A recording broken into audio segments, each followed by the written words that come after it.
Présidente, Monsieur le Secrétaire général, Excellences, Mesdames et Messieurs,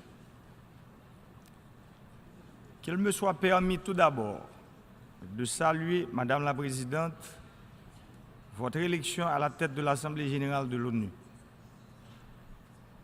Les grandes qualités et le talent qu'on est unanime à vous reconnaître sont assurément un gage de succès des travaux de cette 73e session ordinaire.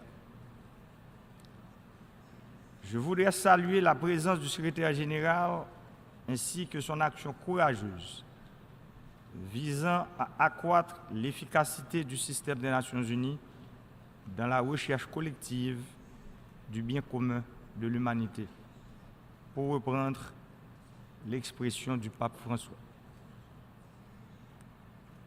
Madame la Présidente, au fil des années, l'Assemblée générale des Nations unies se voit confrontée à une double interrogation sous-jacente aux principaux thèmes de l'ordre du jour. Comment optimiser les mécanismes du maintien de la paix et de la sécurité internationale? Et comment traduire l'exigence de solidarité internationale en un système de coopération beaucoup plus efficace, capable de promouvoir le développement durable et d'éradiquer la pauvreté dans le monde? Les Nations unies ont fort justement mis en lumière les liens étroits entre l'éradication de la pauvreté, la promotion du développement durable, la paix et la sécurité.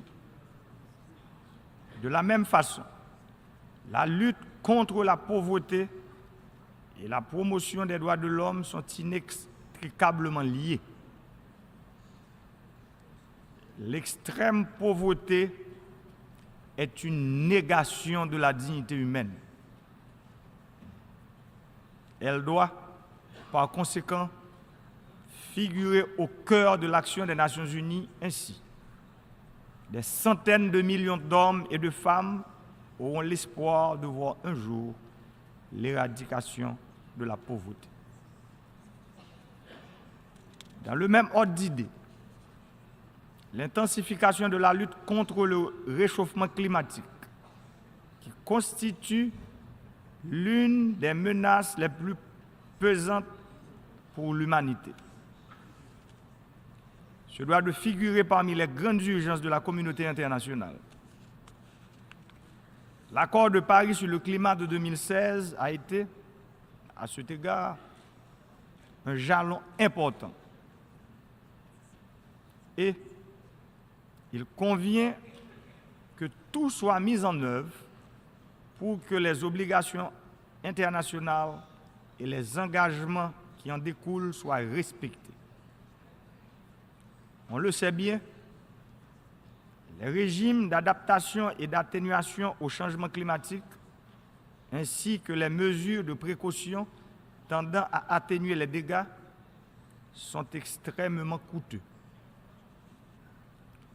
La mitigation des risques naturels, une des composantes d'une stratégie de développement durable, en tant qu'investissement fait aujourd'hui en prévision de phénomènes qui auront lieu demain, s'avère indispensable. Or, à ce jour, les moyens financiers sont nettement insuffisants pour permettre une réponse appropriée en phase avec l'ampleur des défis posés. La mobilisation de nouvelles ressources pour le redressement climatique revêt un caractère de priorité absolue. Force est de constater que les pays les plus vulnérables, notamment les petits pays insulaires, surtout la Caraïbe, dont la République d'Haïti, émettent peu de gaz à effet de serre alors qu'ils subissent la majeure partie des dégâts causés par des ouragans devenus plus fréquents et plus violents. Les promesses faites au cours du sommet One Planet de l'année dernière à Paris pour permettre à ces pays d'adapter leur environnement et de mitiger les effets des affres du changement climatique devront se matérialiser. Madame la Présidente, qu'il me soit permis de jeter un éclairage sur la situation en Haïti un an après la clôture de la mission de stabilisation des Nations Unies, MINUSTAH, à laquelle a succédé la mission d'appui à la justice en Haïti, MINUJUST. Depuis mon accession à la présidence de la République d'Haïti, je n'ai eu de cesse d'œuvrer à la consolidation de l'état de droit, l'approfondissement des conquêtes démocratiques et la promotion des droits de l'homme, pleinement convaincu de l'absolue nécessité de moderniser la structure économique, sociale et politique pour sortir le pays du piège du sous-développement. Je ne ménage aucun effort pour assurer la stabilité des institutions et créer un environnement sûr et stable, propice à l'investissement et au redémarrage de la croissance. Dans un contexte de raréfaction des moyens et de la forte pression des besoins, la caravane du changement est, à cet égard, une stratégie novatrice visant à mettre toutes les ressources de l'État au service du peuple haïtien. Nombreux sont les résultats tangibles obtenus au cours des 18 derniers mois de la modernisation sociale, politique et économique engagée par le gouvernement. Qu'il me suffise, à cet égard, de citer le dernier rapport du secrétaire général des Nations Unies sur Haïti, qui met en lumière les progrès importants enregistrés au plan de la stabilité politique et institutionnelle, de la protection des droits de l'homme, du renforcement du système judiciaire et de l'amélioration de l'environnement de sécurité. Cependant, en dépit de ces avancées, force est donc de reconnaître que l'atonie de la croissance économique continue de peser lourdement sur la stratégie nationale de développement et de pérennisation de la paix. Le pays est en effet confronté à des défis interreliés et de grande ampleur. À cela s'ajoute la pression démographique, l'urbanisation galopante, la dégradation de l'environnement, l'extrême vulnérabilité aux catastrophes naturelles, le tremblement de terre de 2010, on se le rappelle, a causé des dommages estimés à 120% du PIB. À cela, l'on doit ajouter les effets du cyclone Mathieu, qui a causé des dégâts équivalents à 32% du PIB. Cette vulnérabilité structurelle et environnementale n'est pas sans conséquences.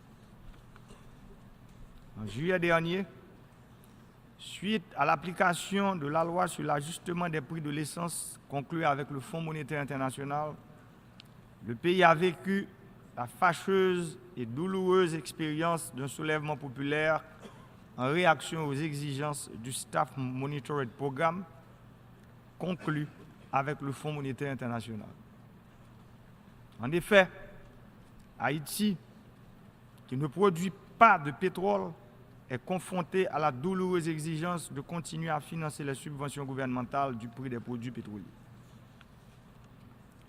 Madame la Présidente, Mesdames, Messieurs, cette expression violente de mécontentement d'une partie de la population ne peut être sous-estimée. Elle a posé avec une acuité particulière la question centrale des risques associés à l'extrême précarité socio-économique et au manque de perspectives économiques. De plus, elle a mis en relief la fragilité des acquis obtenus.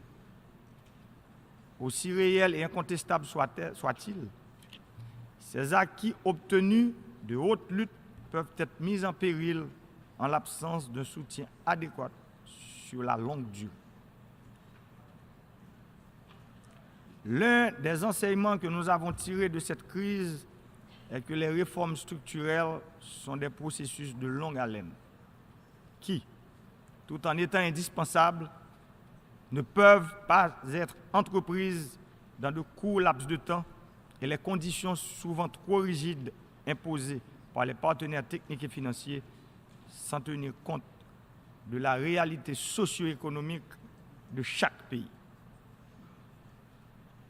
Sans vouloir en rejeter le blâme sur quiconque, il y a lieu de noter que le récent soubresaut enregistré a été, en grande partie, la résultante d'une vision trop étriquée de l'aide au développement, qui ne permet pas toujours à nos partenaires internationaux de reconnaître la nécessité d'une approche moins fragmentée, moins rigide, plus intégrée, bref, plus cohérente des problèmes interdépendants de développement et de sécurité, et beaucoup plus en adéquation avec les 5 principes de Paris sur l'administration et l'efficacité de l'aide publique au développement et le programme d'action d'Accra.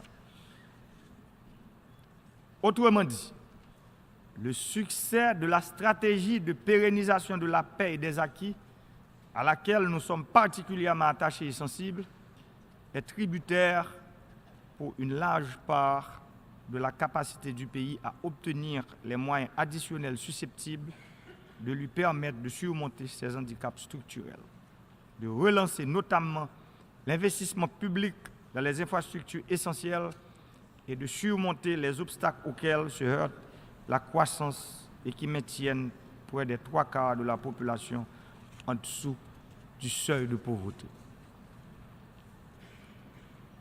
Madame la Présidente, je tiens à réitérer ici, devant cette Assemblée, l'engagement solennel que j'ai pris envers le peuple haïtien et à la communauté internationale de ne ménager aucun effort pour engager résolument le pays sur la voie d'un développement durable, s'appuyant sur l'état de droit, la stabilité politique, la lutte inlassable, acharnée et opiniâtre contre la corruption sous toutes ses formes, la modernisation des institutions, le progrès socio-économique, la consolidation des conquêtes démocratiques et des acquis en matière de droits humains qui, j'en ai la conviction, sont irréversibles. Dans cette perspective, le nouveau gouvernement d'union nationale qui vient d'être formé s'attelle à la tâche muni de plans d'action rénovés, assortis d'un certain nombre d'objectifs prioritaires et de repères. L'amélioration immédiate des conditions de vie des couches les plus défavorisées et les plus vulnérables de la population grâce à des programmes novateurs. L'amélioration du climat des affaires, la relance des investissements publics et privés porteurs de croissance et de création d'emplois pour favoriser l'élargissement de la classe moyenne et la réduction significative des inégalités sociales et de l'exclusion sous toutes ses formes. La poursuite des réformes visant à consolider l'état de droit, renforcer le système de justice et la police nationale. Parallèlement, le rétablissement en cours des forces armées d'Haïti. La lutte contre la corruption sous toutes ses formes et dans toutes ses manifestations. La tenue, dans les délais prévus, des élections législatives en octobre 2019. L'intensification des mesures destinées à renforcer la promotion et la défense des droits de la personne humaine. À cette croisée des chemins, je lance un appel pressant à nos partenaires de la communauté internationale pour la poursuite d'une solidarité active avec le peuple haïtien dans le cadre d'un programme d'aide renouvelé, cohérent, substantiel, car il sera allié sur les priorités nationales et mise en œuvre en étroite collaboration avec les institutions nationales et le secteur privé des affaires, mieux adapté aux réalités du terrain. Ce changement de paradigme renforcera sensiblement l'effort national et contribuera à l'atteinte des objectifs de développement durable que nous nous sommes fixés en premier lieu et l'élimination de la pauvreté à l'horizon 2030. Madame la Présidente, la paix, le développement et la sécurité vont de pair. On ne cesse de le répéter. Ils doivent être soutenus adéquatement par des investissements appropriés, axés sur la longue durée. Ils nécessitent en particulier une affectation de ressources mieux adaptée aux besoins réels des pays bénéficiaires, qui tiennent compte de leur vulnérabilité structurelle, qui soient plus flexibles et moins assujettis à des conditionnalités susceptibles de nuire, en fin de compte, à la viabilité même des réformes engagées et de saper certains objectifs essentiels de développement, dont celui de la stabilité à long terme. L'accès à de bonnes infrastructures routières, électriques, numériques, sanitaires, scolaires, environnementales et hydrauliques est un prérequis pour tout pays qui vise d'accéder au développement durable.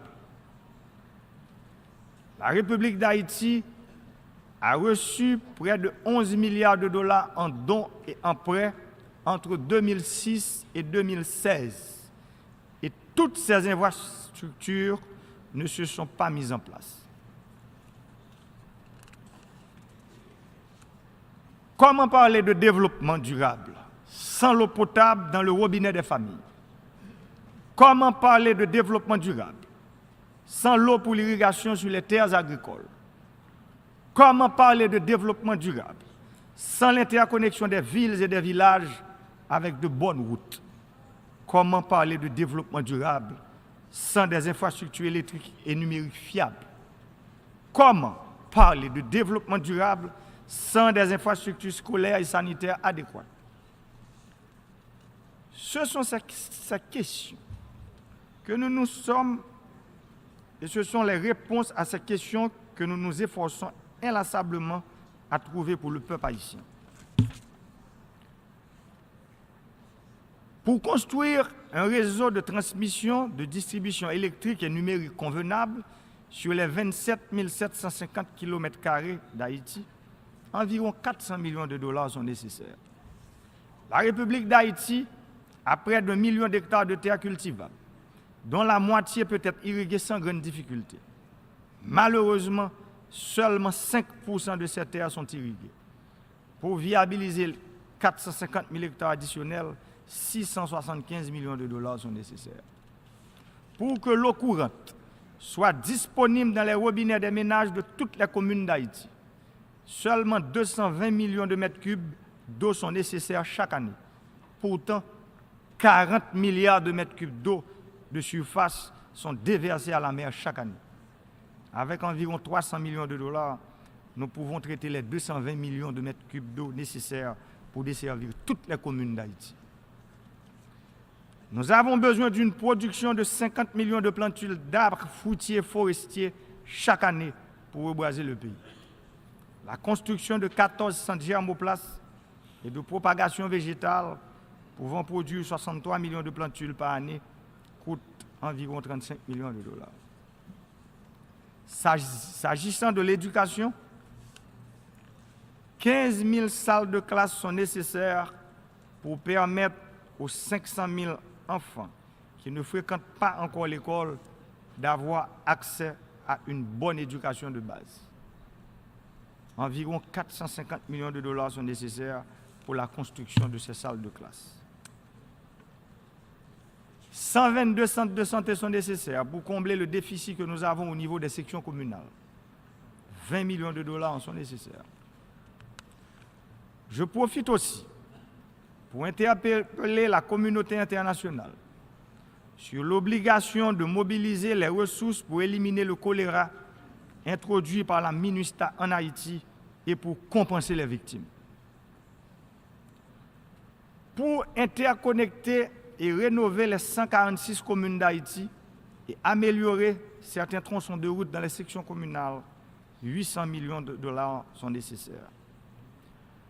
Du haut de cette tribune, je voudrais dire à nos partenaires techniques et financiers que nous devons, ensemble, nous armer du courage nécessaire pour repenser l'aide au développement en Haïti et dans les autres pays en situation similaire, tout en ayant pour boussole la déclaration de Paris de 2005 sur l'efficacité de l'aide publique au développement et le programme d'Accra de 2008. Avec les maigres ressources financières de la République d'Haïti, nous avons commencé à mettre le pays en chantier. Aujourd'hui, plus que jamais, nous avons besoin de cette synergie pour construire l'avenir de notre pays. Nous sommes condamnés à travailler ensemble, tout en respectant scrupuleusement les priorités d'Haïti. La bataille contre la corruption entamée depuis le 7 février 2017 ne saurait rester un vœu pieux. C'est une bataille qui nous permettra de léguer aux générations futures un pays meilleur où il fera bon vivre. Je vous remercie.